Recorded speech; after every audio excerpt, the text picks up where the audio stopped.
We all know tea and coffee are very good refreshments, but there are other uses to these refreshments as well. Shall we see them one by one? The first one. You might have heard of the noun tea party. Tea party means inviting people like your friends or relatives for a little gathering, right? Now, if this noun is used as an idiom, the meaning changes. The meaning of this idiom is extremely easy. The exam was a tea party, which means the exam was very easy. Got it? The next one. Some people are very inquisitive to know what's happening in our lives, right? It's not that they can't understand when you tell them not to, but it's their inborn quality.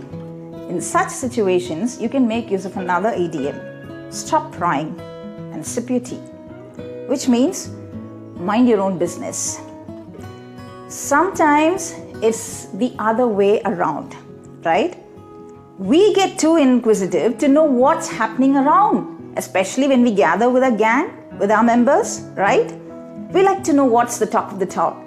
In such situations, you can make use of the idiom, what's for tea, which means what's for gossip.